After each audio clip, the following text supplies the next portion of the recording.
Hi, I'm Lance Lambert. Thanks for tuning in to the Vintage Vehicle Show.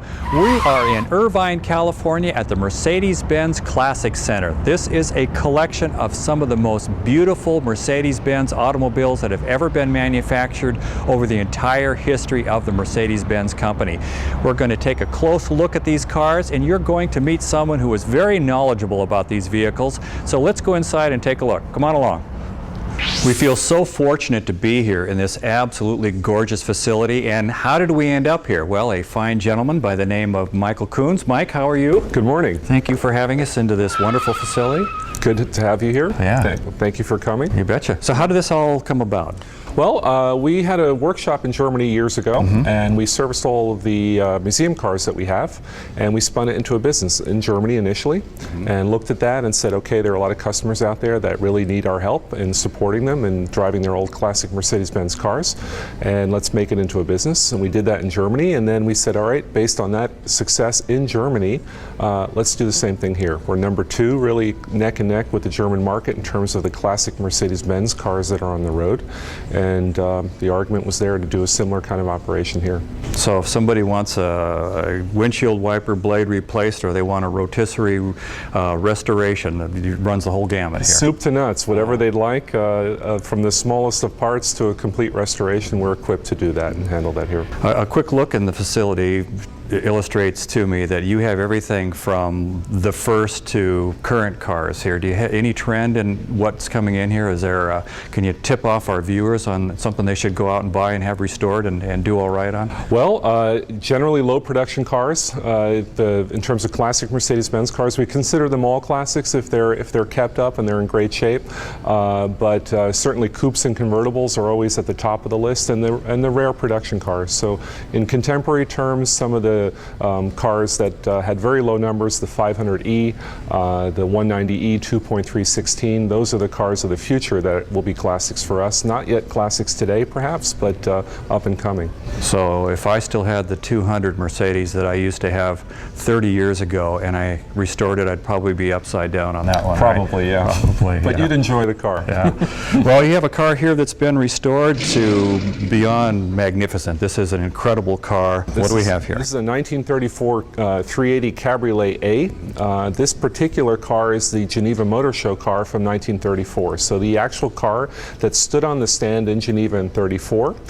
It is one of the compressor cars, a supercharged car, certainly a range-topping car at the time. Has a 3.8 liter inline 8-cylinder with a compressor supercharger. Mike, when we covered the Nethercutt Museum, I had the pleasure of driving a reproduction of an 1886 Benz, and that's what you have here.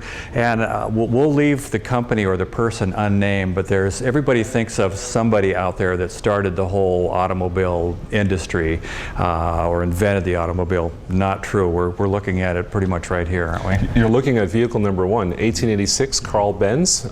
Patented this design, therefore it's called the patent motor wagon.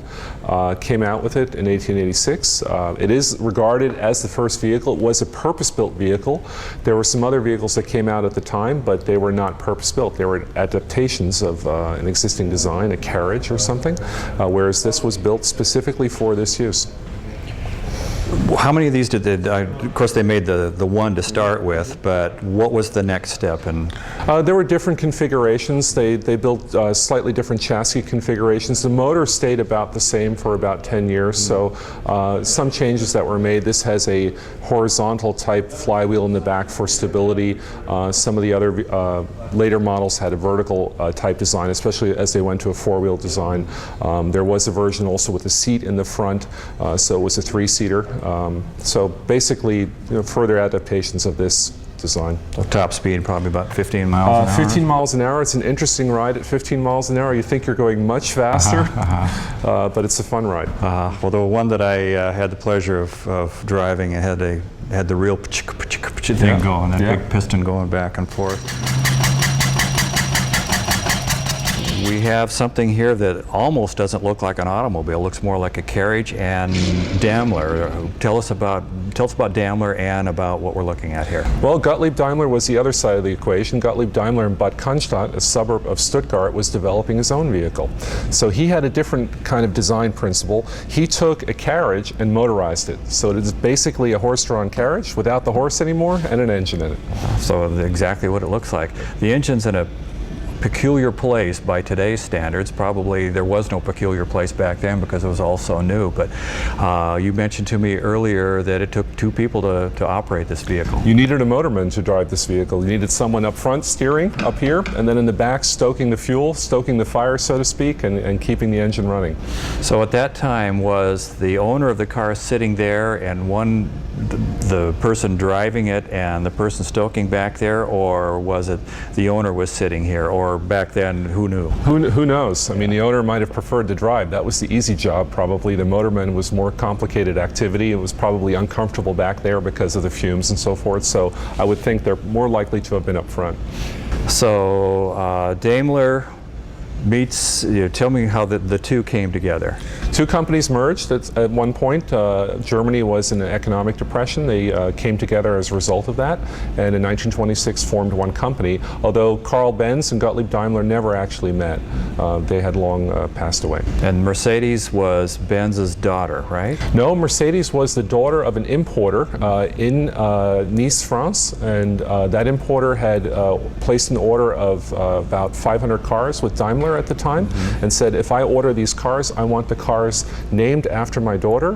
Her name was Mercedes, and that's how it came about. So if I get a hold of your headquarters and say I want you to manufacture a Christine, you'll do that for me? Probably not. Probably not. No. We're glad the name was Mercedes and not some other kind of name. Yeah, Fred. You have something very old around the corner here in the same era. Can we take a look at that? Let's take a look. All right. Now this is starting to look like an automobile, more typical of what we thought of back then rather than looking like a carriage without a horse. What do you have? Very much so. This is an 1894 Benz Velo. Velo short for velocipede. Made by Benz in 1894, regarded as the first production car in the world. Over 4,000 units made on this vehicle. A further development of the three-wheeler, the first vehicle. Still a one-cylinder design. That's huge back then, isn't it? 4,000? 4,000 is a lot. Yeah. And you think about it, I mean, that was really the beginnings of the automobile. Still 4,000 cars. To sell 4,000 cars, that is quite an achievement back then. Right. The performance on this, you don't need two people to run it. Is it a half-hour preparation before you can climb behind the wheel and drive off? Or? Not really. It's very similar to the three-wheeler. You have to load it with fuel, load it with water. It'll run for a period of time before you have to reload the water again, but really not too complicated, and plus a little bit more enclosed, so quieter than the first vehicle, a little more refined than that. This was well before, this year was well before people used these, and correct me if I'm wrong, started using automobiles for transportation. Weren't they at this, in 1894 or 96? 94, 94, yeah. weren't they still pretty much a curiosity and a toy and something for the wealthy? It was a toy, and it was a very expensive toy to Right. have, so it was not really a mainstream vehicle at that time yet, but it was something that the rich and the wealthy sought to buy, to be leading edge, high tech in its day. When in Europe did automobiles start making the transition from being toys for rich people to a way to get from home to work? Early 1900s, actually. Okay, That's where right you saw early. that change. Mm-hmm. Mike, we have 4 tires, a steering wheel, 2 headlights. This looks like a car. Yeah, if you think about it, 20 years from the birth of the automobile, this came out. This is in 1905, what we call an American Mercedes. It was produced by Steinway & Sons in Long Island City, New York. We had a licensing agreement, Daimler at the time, had a licensing agreement with Steinway to produce, at first, industrial engines for uses in boats and factories and so forth, and then eventually to produce cars. So this is a Daimler. This is a Daimler. And the combination, where is it Steinway and where is it Daimler, or is it just they had a business deal going on, but it's all Daimler in manufacture, or do we have piano keys hid somewhere? No piano keys anywhere. It is really completely Mercedes, completely Daimler at the time. It was adapted somewhat for use in the United States. The roads in the U.S. were not all that great, so the ride height was increased a little bit. The frame was a little bit sturdier, but essentially everything in here is Daimler. Steinway basically befriended Daimler at the time, early in the late in the 1800s, and was impressed with his industrial manufacturing, and befriended him, and they struck up a conversation. Eventually came to an agreement to produce industrial motors and then the car. It's interesting. All these years later, when you think of quality, you still think of this and Steinway. Absolutely. Yeah. Well, you have, speaking of quality, you have something around the corner that, wow, it is pretty amazing. Can we take a look at that? Sure, let's go. Two words to come to mind here: big and spectacular. So massive. Massive, yes. What do we have here? This is a 1928 Mercedes Benz 630K, Sauercheck bodied open touring car. So Sauercheck body means that the chassis and cowl were taken to Sauercheck and they built the rest of it. Typical to the period, you would order the vehicle just by motor and the radiator up front with the cowl, and the rest would be done by someone else. And Sauercheck was a coach builder in Paris. So you'd say typical, but if you wanted to order a complete car from the factory, you could get that You too. could do that as well, sure. And the 630 refers to cubic inch output? Liters, 6.3 liter. Okay. K again is a compressor motor, so it is an inline 6-cylinder supercharged motor. Supercharged back then in this league of automobile was probably kind of common, or was everybody doing that? Or It was very exclusive. Very exclusive, supercharging was really very new still at that time, and that really was limited to the upper end cars, the high end cars. And this had to be really high end. This is the you know, even the rich guy in the fancy neighborhood probably didn't drive something like this, or did they? Possibly. This probably in terms of contemporary terms would be an S-Class today. So in its day, an S-Class. It was a high-end car, but not one that you saw every day for sure. Mm-hmm. And this has a feature. You think that there's something that 95% of the viewers have in their cars, but you think they probably started happening in about the 1950s. Would you show us the feature on this? This has, in effect, a motorized window. It's mechanical in nature. Then you just release the lever, and the window raises up. Power windows. There's several very unique things about this body style. Things like the headlights have a V to them or pointed. Typical to Sauercheck, you see that also in the positioning lamps here. It's kind of this leading edge look to it. A second windshield. I know that's to protect the people riding in the back, but you mentioned off camera to me that there's a lot of configurations here. What all can we do with this? It's a multi-configuration roof. We like to call this car a roadster because it has a hard to know in the back, so you can completely cover the Cabriolet roof, and you can raise the roof, and right now the B-pillars are retracted. You can raise them and close the roof to this point of the car, or close it all the way. So it is a 3-position roof. So in the middle of winter, the roof is up. Depending on how well you like your driver, he's either exposed or not out here. And you have the windshield up, and you've got the big blanket over your lap, and everybody's happy. Yeah. This particular car, has this been a past Pebble car, or what? This car has been to a number of shows in Europe. It is not a Pebble Beach car, but has been to a number of shows in Europe. It was restored many years ago, probably about 20 years ago. So it's been used, but it does have some car show history to it. A lot of the cars in your restoration facility here, are they mostly drivers that people want to be really nice, or are you doing some Concours level Pebble Beach kind of stuff? It depends on what the customer wants. Most customers really opt for a car they can drive, so they're not looking for that absolute perfection perhaps, but we're able to do that if they want to go that route. But we like people to use the cars, so we don't really don't want them to have trailer queens. We'd like them to be used. So. Okay. And the restoration facility, can we take a peek back there? Let's take a look. All right. So I go out and I find that 200 model that I told you about in the beginning that I owned 30 years ago. I find my old car, I bring it here. You can do everything to that car. You can make it brand new for me. We'll bring it back to new condition, absolutely. We're capable of restoring the car fully. Every car is different, so it depends on what you're bringing in. Hopefully a very good one to start out with, and that's really the best advice that we can give. Buy the best car and then restore that car. Or hopefully maybe someone else restored it and we're just correcting those things that were done wrong. The ones that weren't done properly.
Everything in your facility is beautiful. This is beautiful, but it sure looks different than a lot of the other ones. What do we have here? This is a 1934 Mercedes Benz 130, often commonly referred to as a 130H, H designating Heck or rear in German, because it is a rear engine car.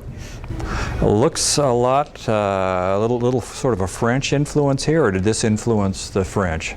Hard to say. Some people even say it looks a little bit Beetle-like if you look at the hood, the kind of the design on the hood.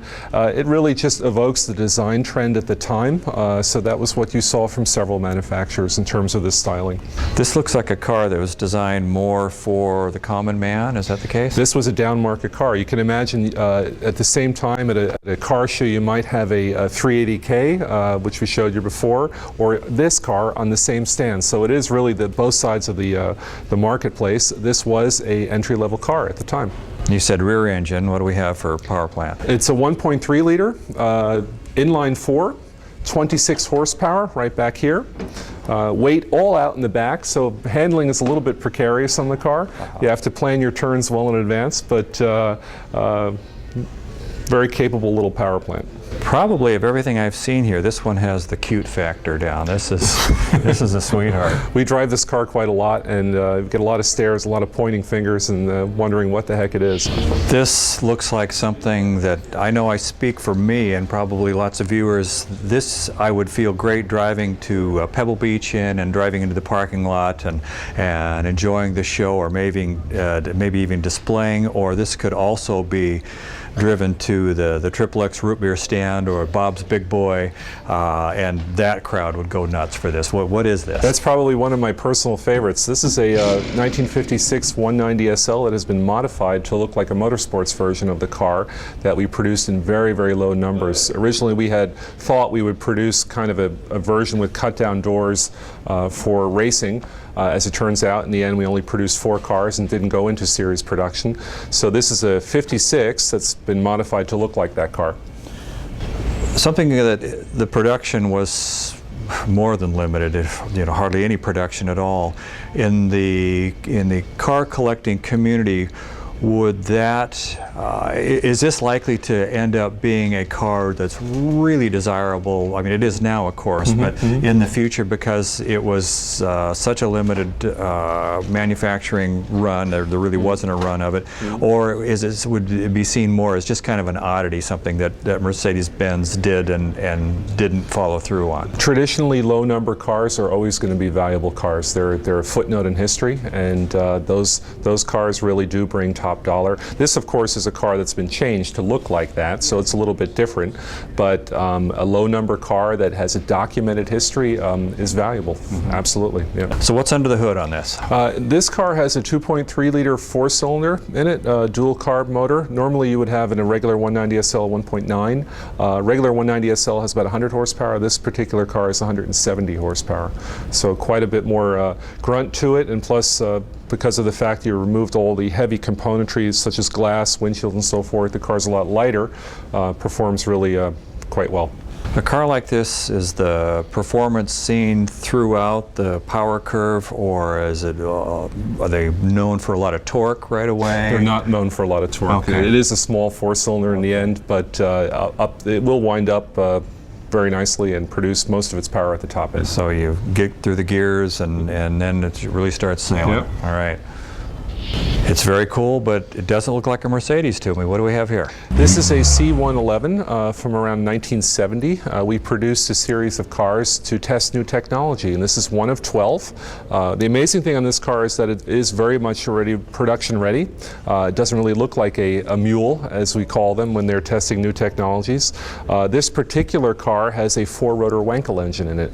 A Wankel in a Mercedes. In a Mercedes. How did that come about? Well, at one time we were looking at Wankel engines as an alternative to the piston engine for its compact size and power, but at the time we decided against it because there were some issues with Wankel technology, that there were high consumers of fuel and the leaks that are associated with Wankels, that was a problem, so we decided against it, but we did test it thoroughly. So with the rising fuel costs, things haven't looked any better these days for Wankel development. Very true.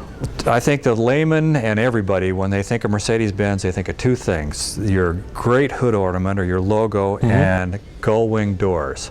You have a car that is, when you think of Gullwing on any car ever manufactured, this is the Gullwing setup that you think of. Can we take a look at that? Let's take a look.